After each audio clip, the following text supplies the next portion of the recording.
Good evening and welcome. It is Monday, February 23rd, 2026, and this is your Monday night true crime docket from Courtroom Confidential, the fastest growing true crime news channel on YouTube. Thank you all so much for being here. Heather Cooper-Smith, therapist, Susan D, L Lemon, Joy W. Can, you guys are fantastic. I say this every single time, but I really do mean it. I'm amazed every single time that we go live that people actually show up. So thank you guys for continuing to show up. Thank you for all your continued support.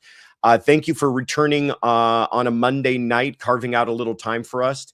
And thank you to all the new folks who are here. I know we got a lot of new people who've joined us over the last couple of weeks. So welcome. You're going to enjoy this. This is a Monday night show that we usually do. We usually don't go live every single week, but Mondays are one of our regular weeks. So let me introduce myself to the new folks. My name is Joshua Ritter. I'm a former prosecutor with the LA District Attorney's Office. I was there for about 10 years or so, 10 plus years, I'm going to say, before I left to go into private practice as a criminal defense attorney. And we started this channel, Courtroom Confidential, with the idea of bringing to you both sides of the courtroom, both sides of the stories, both sides of the issues. And we hope that we do that. And this show, Monday night, our Monday night true crime docket, it's kind of a look at the week ahead, what's coming up this week, what to expect, how to prepare yourselves. But we actually have a lot of breaking news this evening. So we're going to get into that. We know that a trial started today. Another case that we've been following closely was in court today. So we'll talk about that stuff. As always, please stay to the end for announcements. We do have a lot of things coming up this week, some special stuff that we don't usually do that I want you guys to know about, especially those of you who are members. But take a deep breath. You made it to the beginning of another week. It's all going to be okay. Hit the like button if you haven't already. Subscribe if you haven't already. Share this with anyone you think might enjoy it. And let me introduce why I'm so excited about this evening, why I'm juiced, you might say, is that our guest for this evening is a very good friend, and she's a YouTuber that I follow faithfully. Everybody, please welcome GiGi from Pretty Lies and Alibis. Hey, everybody. My friend, how are you? Thanks for having me, Josh. Always good to talk to you. Of course. Thank you so much for, I know how busy you are. You're planning on even going out to Utah for the Kouri Richins case, right? Yeah, in just a couple of weeks, the second week in March, I'm going to head out and sit in for a week of trial and just experience there. It's my favorite thing to do, Josh, sit in that courtroom, watch that jury, and just kind of feel the air in there and see how it's going. It's very different, as you know, than just watching on the live stream. So that's what I live for. It cannot be replaced. I tell this to people all the time. If you ever get the opportunity just to go to court, whether it's a big case that you're following or even small cases, just to experience what it's like inside the courtroom, it really cannot be replicated as closely as you might watch TV. So thank you for doing that. Also, all the insights you're going to share with us on that trial. And I want to talk about the Kouri Richins trial, but I'm going to change things up. I'm going to throw you a curveball because right before we went live, there was some breaking news. My friend, Mike Ruiz, he is a reporter with Fox Digital, just tweeted this moments ago, and this is mind-blowing to me. So here we are entering week 4. We are day 23 of her missing. I'm going to read this. Breaking: a source with knowledge of the investigation just confirmed to me that these 2 images were taken on different days and may show the same person or may not, obviously, if they're taken days apart. I have some reactions, but go ahead and jump in, GiGi.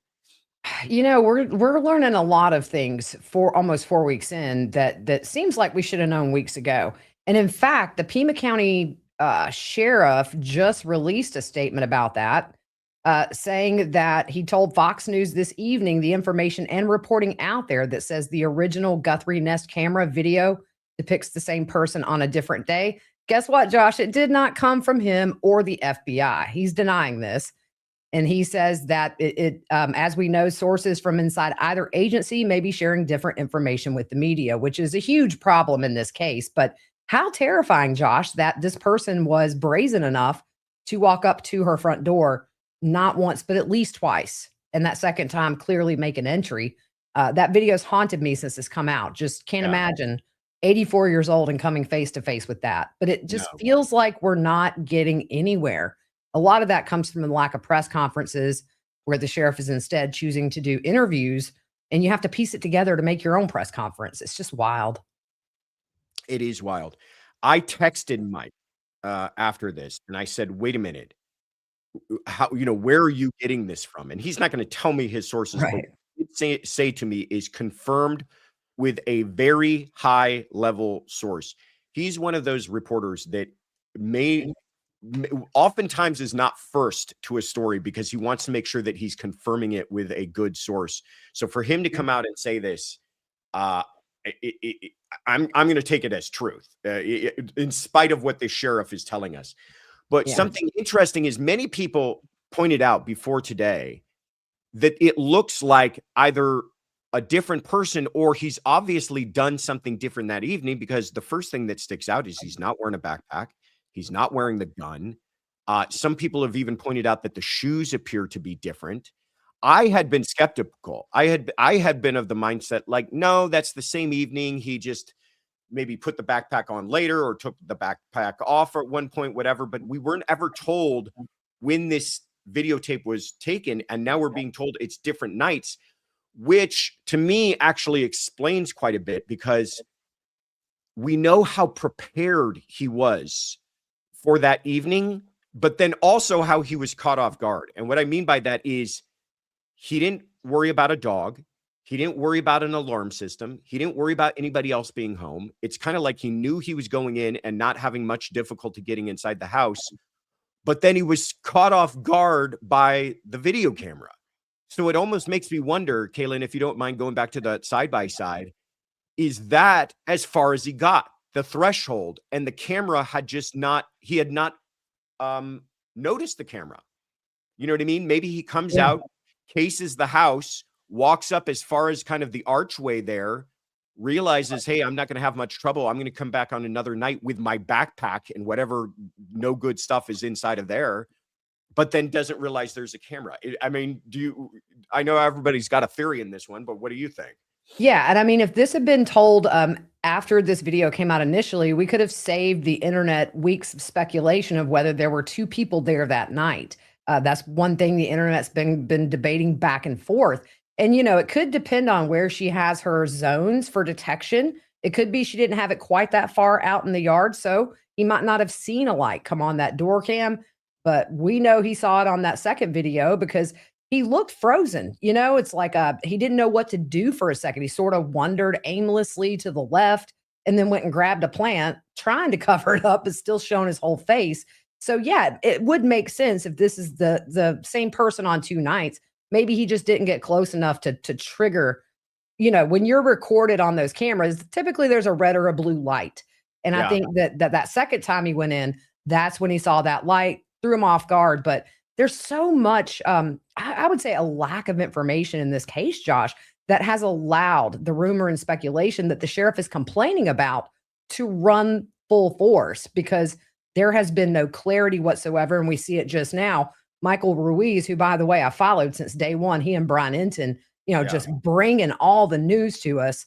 But it's like, why would you not come out and say this weeks ago? There's just nothing being said. And now we have the sheriff totally saying the opposite. And I have to say, I'm more inclined to believe Ruiz at this point. Oh, 100%. 100%. So yeah, I wouldn't be surprised if he cased it out. They would have to case it out at least once before they go to, or this person goes to take her. Yeah. Yeah. This sheriff loves to complain about people jumping to conclusions, and he is the source of the problem. 100%. Like he has still failed to realize that the problem everybody is so confused is because of his own statements. He'll say one thing to one reporter and an hour later say something different. And words matter. He's saying things slightly different that are important enough that people don't know which is the truth. And like when it comes to something like this, is this because he's not aware of it, or he's not had that information shared with them, or there's something about what they're saying is slightly not true, so he's denying the whole thing? It's unclear, and we can't trust the guy. And it's a sad state of affairs when you trust the investigative reporters more than you trust the law enforcement. Yeah. And I mean, the thing is this, he is just, I've seen some interviews with people that used to work underneath him who say that his ego is a huge problem. And this problem with the FBI not wanting to give control is not new. This is clearly something they've dealt with in the past. But, it almost makes me feel like this statement, because it didn't come from him, he wants to debunk it. Almost like, hey, if the FBI is putting this out, no, this is still my case. So I'm going to say, as far as I know, I know it didn't come from me. Don't know if it came from the FBI. It's like this desperate hold, to stay on this case. But, at what point does somebody come in and say, hey, you got to step off? We have Yeah. wasted weeks battling with your ego while this woman's life has been in your hands while you're at basketball games and giving interviews to everybody except for the public at a press conference. Yeah, it's a mess. And unfortunately, Miss Nancy is, at the mercy of whatever is going on behind the scenes. Yeah. And by the way, the FBI, you're right, has not been sharing all that much information either. But I'm okay with that. Like, I'm fine with them saying we're investigating. We have no comment at this time. But when you start making comments and then your comments are inaccurate and you're having to walk back your comments, and a week later you're saying, I don't know where you guys got that from. We got it from you. That's where we got it from. What he doesn't realize is that a perfectly acceptable answer is no comment. Right. Yeah. A Just be perfectly quiet. acceptable answer is I cannot comment on that right now. If, like tonight, Ruiz puts this statement out there that it's 2 different nights, he doesn't have to confirm or deny. He doesn't owe that to us. Just come out and say, I'm not going to comment at this time. But when you come out and say, nuh-uh, not true, now we're all running around going, well, who do I believe? Right. And this isn't the first time he's done that. I can't remember specifically what was put out there, but he immediately came back on Twitter and said, not accurate. But so this has happened before. I don't know what's going on, but man, I mean, 4 weeks in, let's get some structure there. It seems like this is a hot mess.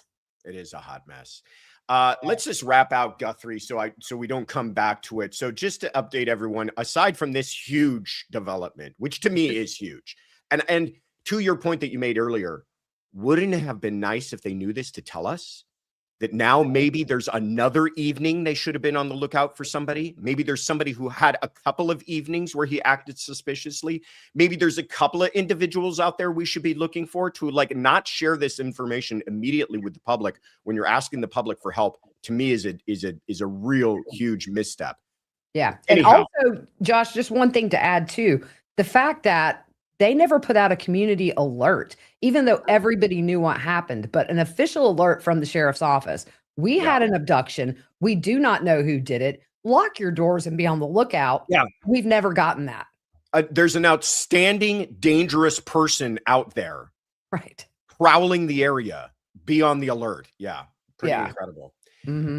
Here's the latest, and all of it is bad news. One, the DNA has come back now, and again, this is coming from Nanos for whatever it's worth, saying that the sample collected from inside of the home is a mixed sample, and he's now saying it could take weeks or months to process. That is a huge setback. I did a little research into this, though, and what others are saying, not him, because he can't express this clearly, is that is an issue for CODIS. CODIS has incredibly strict parameters for when you can submit something to CODIS. Like, you have to have a very good sample. So if you've got a mixed sample and it's not like a very clean sample, they're not going to let you submit it to CODIS. But IgG uses an entirely different technology. And that these experts are saying it's not going to be a problem for IgG. They can still separate the genes enough and do the analysis that they need to do. So who knows where things stand on this DNA? I'm just hoping we're in like a Koberger situation where they're farther along than we thought. Let's hope, because, I never understood the reasoning of, hey, we sent all of our known samples down to Florida, so we're going to send this glove, which in turn delayed the results by days. And with this mixture sample, why would you not send it to Quantico? Not to lessen the skills of the people in this lab in Florida, but the FBI has so many more capabilities at their and things to help them at their disposal that could speed this up. But technically, if the sheriff still has the case, it's his call. But I think we all feel some of these calls have been very wrong that have eaten up precious time. And the DNA for me is one of the biggest. I bet you the lab in Florida would admit as much. I bet you the lab in Florida would say, no. Quantico's great. Please, Send yeah, it to send it them. to Like, them. we Yeah. learn everything from them. I mean, I don't think there's ego involved aside from this sheriff deciding he just wanted to maintain control. Yep. The other thing that happened recently is volunteers in the area started to conduct their own search. And I'm all for it. At this point, they've got bupkis. Why not? Why not get a crowdsource of people out there looking for stuff? Already, they found another black glove, but it seems like that area is just strewn with black gloves. And they found another backpack. It doesn't match the backpack that they're looking for, but now we don't know if we're looking for one or two people, by the way. Right. Yeah, and I So, almost feel like that the sheriff doesn't want anybody else to find any evidence other than his department. That's just right. knowing what we've seen over the last few weeks. I wouldn't put it past him. You have people willing to go out there and spend their time battling all these little sticky bushes just to help. And he's like, nope, go home. Let the professionals do this. Well, buddy, it's almost 4 weeks in, and I'm speaking to him only because the thing is, these investigators on the ground, they have no control. They're working their tails off. The Pima County Sheriff investigators, they want to find her, but they're also limited by their boss. I just thought it was really tacky. Hey, leave it to the professionals, go home. And you know what happened yesterday? Everybody met at the Hobby Lobby and did it anyway. So good for them. Good for them. Good for them. Why not? I mean, like you said, is it going to really harm anything? They could find something. Who knows? It's a vast area out there. I spent 2 weeks out there, and I will tell you, it's one of those areas where you're driving down a street, and on your left-hand side is markets and strip malls and businesses, and on your right-hand side is miles and miles and miles of desert. Yep. And you could easily get lost out there. You could easily lose someone out there. So if they got plenty more people like this, good for you. I agree. They're still, last couple of updates, they're still looking into the clothing. Apparently, they believe they've narrowed it down to what that jacket could be, which would be good. Another good lead for them to look into, but they're waiting to confirm. I don't know what that means entirely. And apparently they're still looking for more video. They've tried to do the same process where they were able to resurrect this video on another camera in her house and on a camera by a neighbor. So, it's not a cold case Yet. Yet. Unfortunately, but you can't help but feel we're kind of knocking on the door of that. I mean, it just seems like every single lead just falls flat. We've had 2 SWAT operations where I think 4 or 5 people have been detained. By the way, no press conference since that. But then the DNA, you got a misstep. It just seems like everything that could go wrong with this investigation has. Yeah. Yeah. Yeah.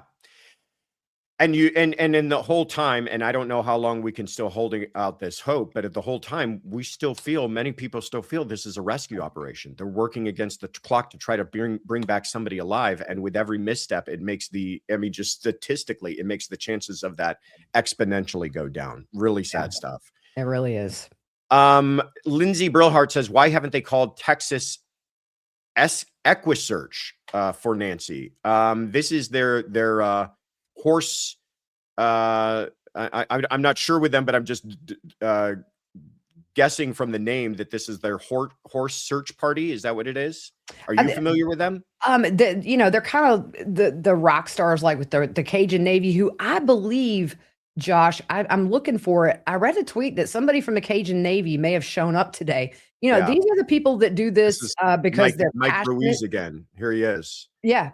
And maybe that's what we need, is a fresh set of eyes and people that are experienced at looking for missing persons. This is not something that happens in Tucson. Where's Dog the Bounty Hunter? Get him involved. I mean, we need to call in all of our resources. We'll take anybody at this point. Exactly. Just bring them out, Exactly. and this is no slight to the FBI, to the investigators. I feel if you're not going to give this case up and you say, this is my case, then all this falls on your shoulders. So that's why I'm harping on him, not the investigators out there working 20 hours a day that are doing their hardest, or the FBI, who their hands are tied. They got one hand tied behind their back right now. So it's just a very horrible situation. And like you say, we're almost a month in. She's got heart conditions. It's just hard. I like to hold out hope until I'm told there's none, but you can't help but think, this long in, even if they didn't do something to her, could her heart withstand this long of constant stress? And it's just looking a little bleak. I feel like there's this kind of issue that none of us really want to talk about, but I think you make Yeah. an excellent point that it would be hard for a person with a very healthy heart Yeah. and a couple of decades younger to deal with what she's dealing with. Mhm. But you make an excellent point that I want to draw a very distinct line between the actual Pima County deputies and detectives who are out there working this case tirelessly and the FBI agents and their leadership, and particularly leadership in the sheriff's department, where there seems to be a disconnect in this whole thing. Yeah. All right, let's leave that there for a moment. If we get any more tweets tonight, we'll put them up. But the other big news today is a case that we'd all been looking forward to for years, literally, finally started trial today. And I'm going to let you jump right in, but just from the opening statements, doesn't appear as though things are going all that well for Kouri Richins. But go ahead and give me your impressions.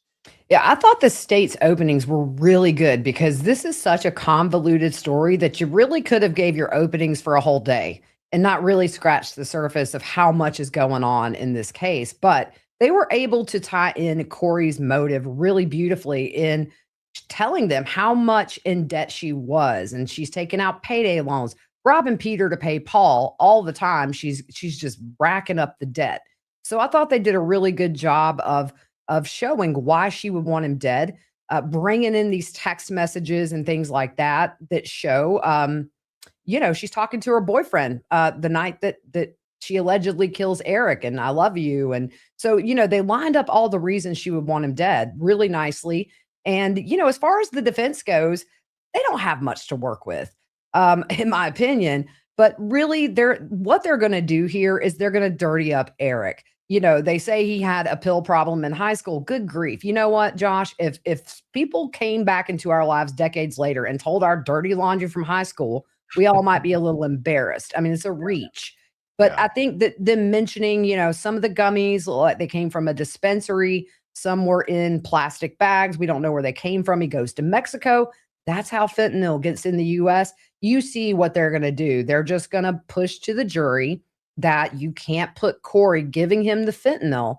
So they're going to make him out to be a drug addict and try to convince this jury that Eric took this himself, which by all means, from everything we've heard about Eric, he's not popping fentanyl. A THC gummy, you can buy that legally in I don't know how many states now. Not a big deal.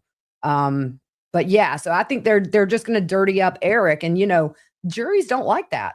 They No. don't like it when you take someone who is dead and make them look to be the bad guy. Villain. Yeah. I think that's going to shoot them in the foot, and but that's going to be their course of action. I think this whole trial. It's only in the rarest of circumstances is that ever going to work, where you're going to take the victim, especially a good guy like him. I mean, he's got no history of domestic violence, no history of, a bunch of drug violations or something like that. He sounds like a fantastic human being. It's a real difficult sell to take that person and turn them into the villain, especially when you point out all of the stuff that all these reasons, all these motives that she had to do what she did. The part that kind of struck me is I didn't realize the boyfriend was going to play such a prominent role in this whole thing. The reporting ahead of time didn't really talk a whole bunch about the boyfriend, but the boyfriend kind of took center stage in a lot of this. What were your thoughts on that? And I think that just lends to motive. I mean, we see her talking about if I were divorced, would you marry me? And she talks about if he were gone, meaning Eric. So, that affair went on, from what I'm told by someone in the know, for years, maybe 5 or 6 years. She was having an affair on Eric. So this wasn't a new thing. And I think that it was great too that the prosecution brought up that she had dropped $4,000 on this all-inclusive honeymoon, like couples resort that's in the Bahamas, and they were going to go the month after Eric died. So I think that the financial motive is enough for them to prove their case. But you throw in the boyfriend and these text messages and all that stuff, it just makes her look even worse, and it does give another motive to it. Aside from the financials. So you're kind of throwing several options at the jury for them to consider. Why would she kill her husband? Yeah. And it's not even just money. It's like status. The prosecutor, I thought, put this really well. He said the evidence will prove that Kouri Richins ordered Eric, I think murdered Eric for his money and to get a fresh start at life. More than anything, she wanted his money to perpetuate her facade of privilege, affluence, and success. That is not a person people are going to like, right? It's one thing if you got money problems, but she had money problems because she wanted to live this hotshot lifestyle and this life of opulence. And she's this mover and shaker in that community and has this new hot boyfriend. Not a likable person. No, she's not. And, I think the other thing too is when you're looking at the realtor business, and they're going to get deeper into these financials as the trial goes on, and they're going to really see how bad her finances were. I mean, she was servicing loans sometimes, I believe, $500-600 a day. That's impossible for anybody who really isn't successful like her. And we know because she was stealing from her husband pretty much the whole time doing it. But it seems like Kouri did want to be seen as kind of the new it girl in the realtor world. This is back when everybody was kind of jumping in and starting to do that. But she just got in over her head. But I mean, to give you an idea, she totally screwed one of her best friends when she put the down payment to eventually buy this house, and Kouri uses it to service her debts, and the house ends up getting foreclosed on her best friend. So when stuff like that comes out to the jury, you're going to see that Kouri's cutthroat.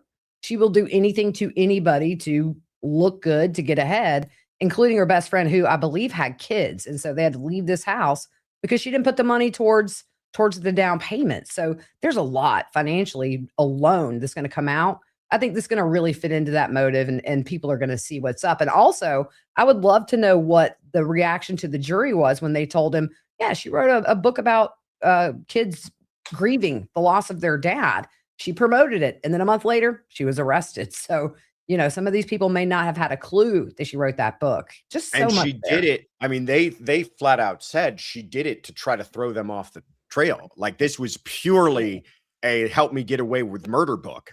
Yeah. This is Are You With Me and Helping Me Get Away with Murder is the subtitle to this book. Right. And her mother actually sent investigators a copy through Amazon in what they say is an attempt to influence them that Kouri didn't do it. So she had her mom sending the investigators books apparently too. I want to close out the prosecution's opening with these memes that they shared that everybody's going wild about online, and just get your reaction to these things. Talk about a nasty kind of person, but this is explain to us how they felt this was sent within days of him dying. I don't know that they gave a timeline. I think it was the night he died. It was sort of my impression. But yeah, not the best look for the jury to see these three memes, on what I think is the night your husband dies and you find him cold. Oof. Yeah, I'd never seen these before, so I was pretty shocked. I was like, no, she didn't. She pulled up 3 pictures or 3 memes, and here they are. Wow, what a way to end it, because it just shows the coldness and the callousness, beyond. Not a question. This is just evil, kind of turned up sort of stuff. I want to go back for a second, Kaylin. 8:30 when the EMTs left. Oh, okay. There you go. 8:30. That's when what your EMTs left. That's what one of your confidentials just said. 8:30. Wow, when the EMTs left. Holy moly! Yeah, she's dancing on his grave before he's even cold. You could have sent me back to the jury room after that. I'd have been like, guilty. I bet you, if you were in the court, you could have seen a lot of notebooks close. At that point. And then those arms just cross and sit back and watch the rest of the show. Although they got to hear the evidence. Let's just put them out there. If you're having trouble seeing it, it's Jeff Daniels in the top left from Dumb and Dumber, which is Tiffany's favorite movie, who's tearing up and wiping his eyes and nose with money. Then you've got Kevin Spacey from what is that show? I love that show. Oh, come on. Why am I blinking on that show?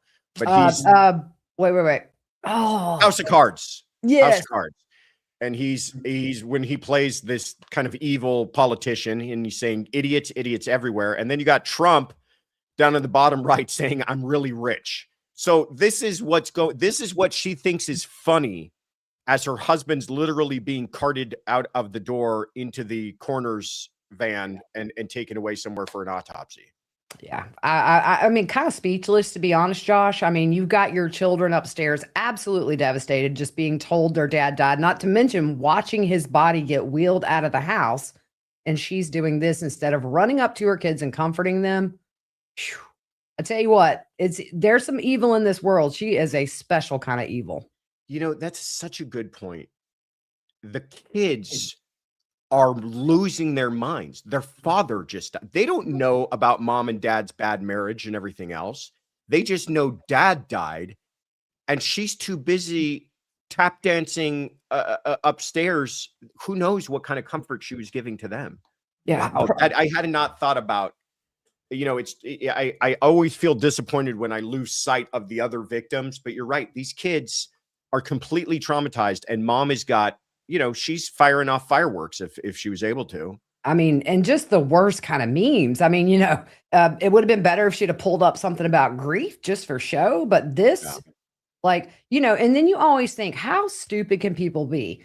She likes to watch true crime because she wanted to cuddle on the couch with her boyfriend and watch a true crime documentary, but Big Dummy didn't think they're going to get my phone and they're going to see if I deleted stuff. They're going to be able to see what I looked up. She kind of blanked out there for a second, even though she clearly likes to watch the true crime stuff with her boyfriend, cuddle on the couch. I guess she missed that episode, or maybe she only watches 3/4 of Dateline before they actually get to the part about catching somebody. Right. Or or cases where, you know, there's no digital forensics, which is like zero these days. Every case has digital forensics.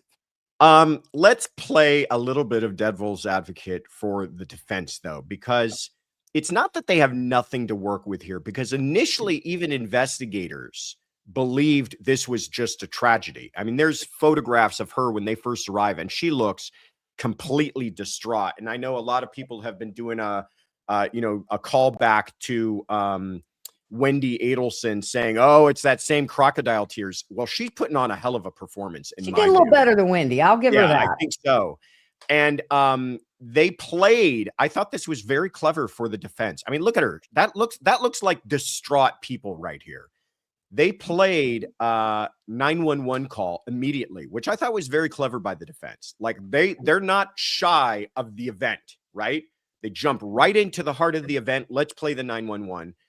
And then, you know, she's obviously very upset. We don't have the audio, but this is Kathy Nesser's comments afterwards. She says, "Those are the sounds of a wife becoming a widow. 6.5 hours before that terrible phone call, Eric and Kouri Richins were in the same bedroom and they were celebrating. They were celebrating because Kouri was about to close on the biggest deal she had ever done, the Midway Mansion." You think they get any traction with this? You think there's any jurors going, you know, I don't know, that doesn't look like somebody who is all that happy her husband died? I think it's hard to get sympathy coming off the prosecution's openings, especially with those memes. You know, it's not out of the realm of possibility. She can whip up some tears and look devastated. You know, maybe she missed her calling as an actress. I don't know. But I think as, you know, look, the defense came out as strong as they could. Really, I wasn't, you know, mocking their opening statements. They were strong. Look, everybody deserves a good defense attorney. They're doing their job. You know, I know they've been very vocal that she's innocent. They even went on a local news station and gave an interview, which ended up back in court because there was they weren't supposed to be talking. So they seem really convinced that she is innocent. But, you know, we're on day one. We've had openings. There's a lot that's going to come out and a lot that we don't know about. I think that's going to be very explosive. But look, for today, did the defense do their job in openings? Yeah, they did what they could. And it was a strong way to open to, first and foremost, have the jury hear that emotion in her voice. I would love to see somebody analyze it of, you know, is it real? Is it fake? Is it like, is she forcing the high pitched sounds? You know, I love that kind of stuff. But yeah, I mean, they got an uphill battle for sure. I think the biggest thing they have in their corner for this whole trial, though, is putting, you know, we know she texted Carmen for the fentanyl. It's going to end up and be the jury has to decide, did she get those for Eric? Or was she so in debt and so in love with her boyfriend that she wanted him dead? And so she got the fentanyl without his knowledge. That's going to be where it comes down to. And I think by the end of it, it's going to be very clear. You think she's going to testify? No, I don't see it. I really don't. I would love it because I tell you, when I go out, we could be getting into the defense case in a couple of weeks. You know how it goes. They ask for Yeah. 5, but these things wrap up in 3. I don't know that it would be in her best interest. Cross exam, direct is really easy, but that cross exam gets you every time, and you rarely get off that stand making any progress that would go in your favor. And I would feel sure that her attorneys have said, look, we'll just argue they can't put the fentanyl in your hand, putting that in Eric's drink. You just sit back. Yeah. It's one thing to cry and act all beside yourself in a 911 call or when police first arrive, but it's another thing to do that under cross-examination when they're going to start showing you that as you were crying, weren't you in fact sending out these memes at the same time? That's a hell of a performance you're going to have to put on while doing that. Exactly. Talk to me about, go ahead, Tiff. I know there's a question here. Here we go. Nate says, I was watching Defense Diaries podcast and everyone was slamming the sister. I thought she did great. What did you think of the first couple of witnesses, in particular the sister? She did a good job. I mean, you can tell that she took her job seriously, that Eric left her with, managing that estate. And look, there's a lot of things that I'm sure Eric confided in her that she can't talk about on the stand that made her so aggressive in getting a timeline to investigators starting in 2016, which is when we've heard a lot of her money troubles actually started around that time. But I think Eric was suspicious she was having an affair. She's just taken up for her brother. I mean, he's dead. And they had a pretty good idea day one what had happened. And because Eric had expressed, I think she tried to poison me. They also got that call when they were on vacation in Greece where he says, I think she tried to poison me. I drank something she handed me and I got really sick. So you have to understand they've been through things with Eric, aside from the day he died, that would lend them to think that she did it. I think she was very strong on the stand. She didn't hesitate. And I think anybody on that jury with a sibling would say, I hope my sibling will get up there and do the same for me. I don't know why people were bashing her. I just, there were times where you could tell she was getting frustrated with the questions, but she remained composed. One thing that stood out to me today, Josh, and I don't know if your viewers noticed it, Kouri really looked terrified. For the first time I've ever seen her like a deer in the headlights. It's like reality is here. Because normally Kouri can't hide her face. It's like every emotion, it just comes out. She doesn't have to speak.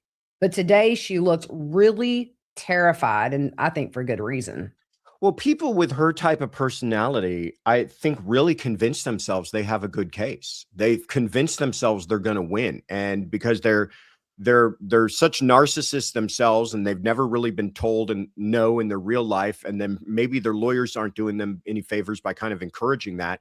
And then they get into court and they start to see a prosecutor present everything against them and they go, oh my God, this doesn't sound good. Oh, oh, wow. I sound guilty right now. No, I agree with you. She did not look well. She did not look like she was. And this is day one, by the way. And she was not looking well. This is just openings. Let's wait till some of these texts with the boyfriend come out and a lot of other stuff. I think there's going to be some big surprises in this case that we haven't heard of yet.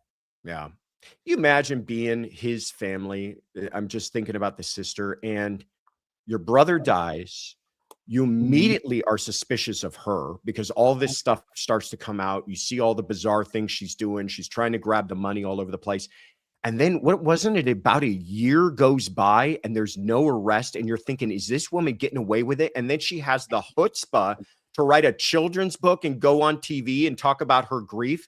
I can't imagine the torture they have gone through. So if she's showing a little emotion on the stand, forgive her for that. I think I give her some plenty of space for that one. And they're a very close family. When Dad was on the stand, he said that they are very family oriented. And I get that. I'm the same way. I live right near my parents and they're my circle. Those are the people I trust and hang out with. And, the bond with siblings is something very special. So you're going to go to battle for your sibling. And Amy was up there just doing her brother justice and telling the truth. Amy has no reason to lie about any of it. So, I don't think that the jury's going to see her in a bad light.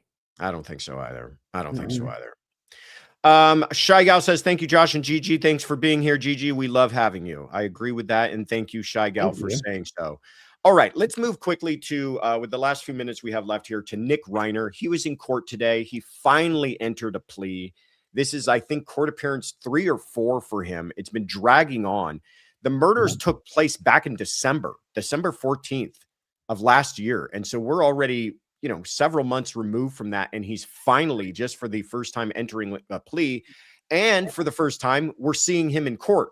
Now, they didn't allow it to be a live stream. They put it on a delay, but at least they allowed pictures of him in court. And I appreciate the judge doing this. I am getting so sick and tired of this idea that these defendants are such little eggshell human beings that they can't even be photographed. Their soul might be stolen from them if they're photographed in court. This is an open court system. That is what it makes our system so great, is we open up the doors. And part of that is you get to see the person accused, and you get to take a look in his eyes and see how he reacts to certain things. So anyhow, nothing huge happened. He entered a plea of not guilty. He's coming back on April 29th. But I just want to get your thoughts, because they didn't talk about it today. They didn't enter a plea of not guilty by reason of insanity, but it does look as if all of this is going towards some sort of mental health defense. You have any thoughts on that one? I'm not surprised. Look, after the murders happened, it slowly started to come out, the mental health struggles that he had throughout his life. Really, you hear from people who say he was, even as a small child, he was very unpredictable. I'm not surprised they're going the mental health route. But then at the same time, you have someone who was an addict. And so at what point does it become the drugs or the mental health? But not surprised at all. And I think the reason it's taken this long is he's probably been getting evaluations since he was arrested and being tested for his competence. But yeah, it's a tough case, because it seems like the Reiners really did everything they could to help him and to support him, put him in these very expensive rehabs and, letting him live there. So it's hard, I hate to say, well, he's just mentally ill, but at the same time, for me, there are just certain cases where it's obvious there is something not right there. And this might be the one, but at the same time, you can still be mentally ill and be competent and know what you're doing is wrong. And we saw 100%. that, so for me, it's kind of a line there. He flees the house. He goes to a hotel, which they say was bloody, and, clearly he cleans himself up. So to me, those are steps that you're taking to avoid detection. And you're not going back to the scene and going back to the guest house, because they're going to come find you there. So for me, it's a really hard thing to say, but yeah.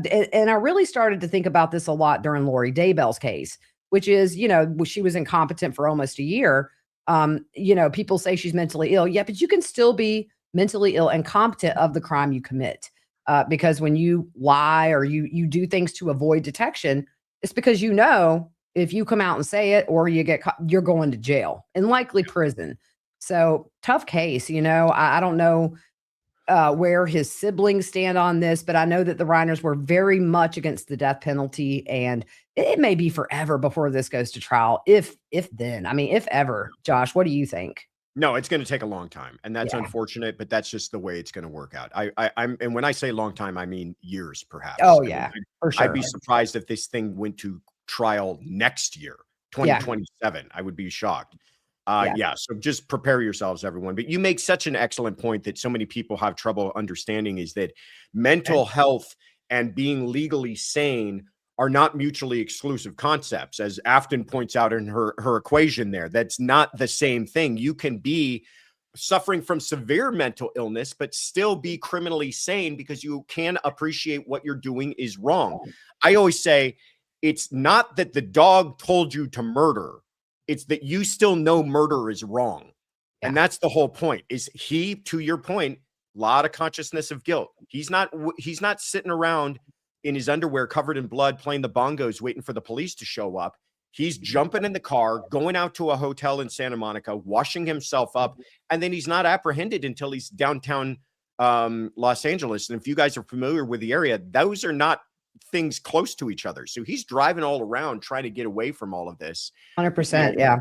While he's stopping to grab some, Cool Ranch Doritos and and a Mountain Dew. So it doesn't, to me, appear to be someone who is so untethered from reality that they didn't know what they were doing was wrong. Exactly. You parade it. You know, it's like the guy, I remember that case in Miami where the guy had taken bath salts and he beheaded somebody and he's just walking down the street with the head. That is crazy. Okay. That is crazy. You can't hide it in situations where you've murdered somebody. But yeah, like you say, going to a hotel, doing all this, it's just different. And, you know, unfortunately, I do think he has mental problems, but that consciousness of guilt will get you every time. Yeah. Yeah. One little tidbit that came out is that recently, Conan O'Brien kind of broke his silence because it was his house that they had the party at the night before. He described it as they had a big fight with his parents, that he was behaving strangely. And then an unnamed source told reporters that Nick was freaking everyone out, acting crazy, kept asking people if they were famous. Okay. Again, to your point, though, sounds like he's in a highly agitated state. Could also be high as a kite on whatever kind of drugs he was abusing at the time. Or unmedicated. Or medicated, or improperly medicated. Or none at all.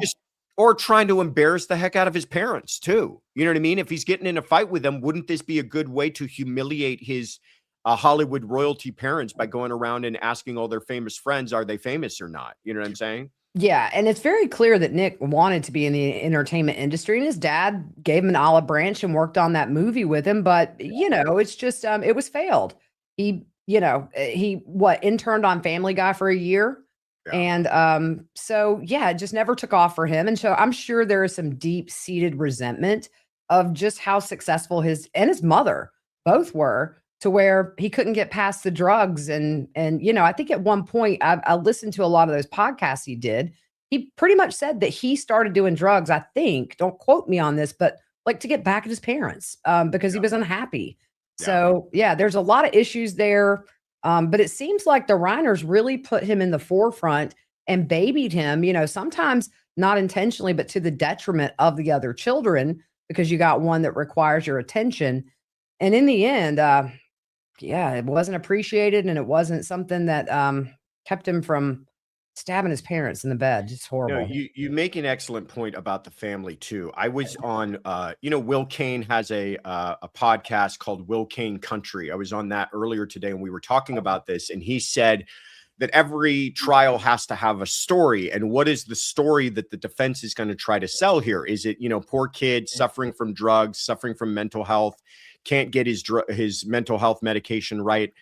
And I said, well, yeah, sure. Except you're talking about a privileged kid who lives in Brentwood, who still lives at mommy and daddy's house, who doesn't appear to have a job or any job ever that wasn't handed to him, who's in and out of rehab all the time. And some kids raised in that same household didn't turn out that way. That's a heck of a story to try to do a woe is me to jurors. I don't think, you know, to our point earlier, is this a likable figure or not? I don't think he's a very likable figure. No, he's going to look like a spoiled Hollywood brat that had, you know, all the money in the world at his feet, parents that were throwing money to try to get him well. And this is how you repay them. Yeah, if this goes to trial, not going to be very popular at all. No. Especially if you got people on that jury that love Stand By Me. Although they shouldn't bring that in, you know, I'd be like, man, come on. Yeah. It's just horrible. Can you imagine? I mean, your kids, you raise, you sacrifice for, you work with them through tough times, and they kill you. It blows my mind. Yeah. It is really tragic because it does sound like they were very caring, good parents. I mean, they brought him to the party. You know, I mean, even that evening, they were trying to include him in their lives. Eroy says, do you need to specify the type of NG plea at the time of the plea, or do they give the reasoning later? The answer is they don't need to enter a not guilty by insanity at this point. They can make that decision later on. They can do what's called a change of plea, change it to that. It's really kind of more along the lines of an affirmative defense, but they're going to ask for a bifurcated trial. But that's an excellent question, Eroy. Thank you for asking it. All right, my friend. You've been fantastic. I can't thank you enough for all the time and insights that you gave us on this. I'm going to tell people all about Pretty Lies and Alibis, which I'm sure they already know about if they're here. But do you have anything coming up that you want people to be aware of, special project or anything like that you're working on? Right now, I am following Nancy Guthrie updates, and I'm all in with this case. It's just me. I'm a one woman show, but what I do with trials, I live stream every day, and then when I'm home, I do 2 recaps a day for the morning session, and then in the evening, I'll do the evening session, break it down, typically 20-25 minutes, but I get the meat of it in there to where you don't feel like you've missed anything if you can't watch for 8 hours a day. So that's kind of what I'm going to be doing when I'm out in Utah for trial. It'll be one episode pretty late at night because they're 2 hours behind. But that's so if you want to follow Kouri Richins and you don't have 8 hours a day to sit and watch it, I got you covered with recaps twice a day. And so that's going to be my job for right now. And we'll see what happens after this. But I think Love this is it. going to be a few weeks easily. So Yeah. I'm busy and I love it. Well, I'm going to bug you again to come on and help us Please understand do. what's going Don't on. hesitate. I love coming on. You are a great guy. Love everything you do. Listen to you all the time, and your insight in the Guthrie case has been amazing. I've watched all your hits, and yeah. So you. thank you. Please let me know Thank if you. you want me back. I'll You're come the in a best. heartbeat. You're the best. Thank you so much, my friend. Good to see Thanks to you. your listeners. I appreciate the kind comments, y'all. Take care. All right. Yeah, don't go anybody. We do have some quick announcements. There is some programming changes. Thank you to Heather Coopersmith for the super sticker that I want you to hear. I don't want you to miss that, but sit tight for just a second for a quick word from our sponsor. Here's something worth thinking about as the new year gets underway. A lot of people reset their passwords, clean out their inboxes, and assume that means they're starting the year fresh. But the truth is, if your information was already exposed last year, the risk doesn't reset on January 1st. Data brokers and hackers are still out there, and your personal information may already be circulating without you even knowing it. That's why starting the year protected matters. That's why I use this episode's sponsor, Aura. Aura provides full digital security, so you're covered even when breaches and scams happen. You get dark web alerts, bank fraud monitoring, a VPN, antivirus, and password manager, and up to $5 million in identity theft insurance, all in one app. Try Aura free for 14 days at aura.com/courtroomconfidential. You'll see exactly where your info's being sold and get it removed. It's free to try, it protects you, and it helps support the show. All right, thank you guys so much for sticking around. Like I said, some announcements of some new stuff coming up this week. Thank you, Crime Curious, for gifting the membership. Appreciate you. Thank you to Cute Little Granny. Just become a YouTube member, everybody. Speaking of which, if you go to thecourtroomconfidential.com, and you're going to find 3 things. First of all, you're going to find a way to become a member yourself. By clicking on Become a Member. It's the easiest and fastest way to do it, and we would love to have you. Secondly, if you would like to leave us a message, a true crime-related question, we answer them every Sunday in our special show, Sunday Fun Day. So go to thecourtroomconfidential.com and click on Leave Us a Message. And then finally, merch. If you're curious about how do I get my hands on one of those shirts that Josh is wearing this evening, Olive for True Crime, says Bice, or any of the other colors that we have available. Chihuahua Mama says it's split pea soup. It looks a lot like that. I think it's kind of like almost like a military vibe to it. This shirt, many other shirts that we have available. Plus, we've got mugs and tumblers and sweaters and hoodies and zip-ups and quarter zips and pajama pants, and just about everything that you could possibly think of is available on the shop. Please check it out. All right. What did you miss? Well, first of all, let me thank Cheryl A. Ophi Johnson. I think I got that right, for becoming a member. Appreciate you, Cheryl. Thank you and welcome aboard. To Jenna Bag, thank you for the super sticker. Very kind of you. Appreciate your support. What did you miss this week? Well, as Gigi alluded to, we've been doing nightly coverage of the Nancy Guthrie case since essentially day one. We are not going to continue that this week, obviously, but we will keep you updated if there's any kind of breaking news. But if you want to catch up on all the details and how this investigation has progressed, please check it out on our channel now. Also, on Friday, we did our weekly roundup where we talked about that case plus plenty of the other cases that are in the news, some real interesting updates on a lot of cases we've been following closely. And then on Sunday, we did our Sunday Fun Day where we answered all of your questions. You had a lot of great questions, a lot of Nancy Guthrie questions, but a lot of questions about other cases in the news as well. So please check it out. Stay tuned. All this week on our sister channel, Courtroom Confidential Live Trials, we will be covering gavel to gavel the Kouri Richins trial. So if you want to watch it with your Courtroom Confidential friends, join us in the chat on our sister channel, Courtroom Confidential Live Trials. There is where you have to subscribe so that you can watch it. And then on Friday, wait a minute. What did I miss? Oh, Wednesday, we have a special guest. It is going to be Gavin Fish. We're going to be talking, I'm sure, about Kouri Richins. He's been following that one closely. I know he's also been following Nancy Guthrie, so maybe we'll have some updates on that one as well. 5 p.m. Pacific, 8 p.m. Eastern, right here on the channel. Thank you, 1016 Debs for the super sticker. Appreciate you. And then that brings us to Friday, where we've got a couple of things going on. First of all, we have our weekly roundup back here on the channel where we cover everything that took place this week. Then over on Fox Nation, we have the weekly rap sheet where I co-hosted along with my friends Donna Rotuno and Paul Morrow, talking about a lot of the cases in the news this week. And we invite you to leave us a question in an email. So 2 of the cases we're talking about is the American Idol husband murder case. I don't know if you guys have been watching that, breaking news on that. And the social media trial that's taking place right now here in Los Angeles, where the Instagram and these other social media platforms are being sued for the harm that they've done. So if you've got questions on either one of those topics, please go to the weekly rap sheet at fox.com and send us an email with your questions, which we will read live on the air. And I always appreciate when the Courtroom Confidential crew shows up in numbers. And then we're back to Sunday and another Sunday Fun Day at 9 a.m. Pacific, noon Eastern. Then in May, we've even got you covered all the way to May. We've got all your plans for this week, including into May. May 29th through 31st in Las Vegas, baby, is CrimeCon. We're going. We hope that you're going. If you need a discount code, please use the word courtroom, all caps, all one word, at checkout for 10% off.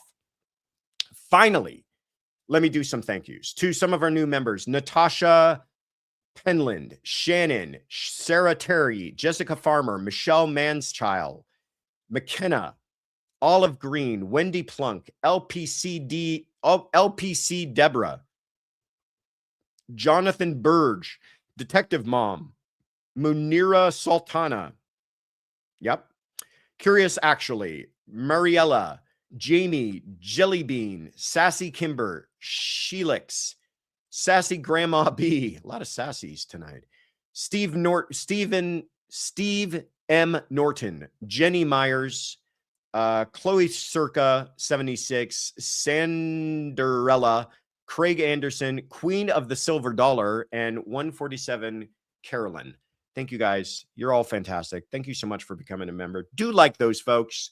Go over to thecourtroomconfidential.com and join our membership program. We would love to have you. Very special thank you to Gigi from Pretty Lies and Alibis for coming on. Isn't she fantastic? She is fantastic. I love talking to her. And a very special thank you to Afton, Shy Gal, Kathy, and Therapist You Know for being our mods. You're the best on YouTube. Kaylin, I'm running out of things to say, Kaylin, but you're the best, and I think you know it, and we say it all the time. We even say it when you guys aren't around. I even tell Kaylin this. And Tiffany, you are, as always, the best thing that ever happened to me. We'll see you guys on Wednesday. Take care, everybody. Bye-bye.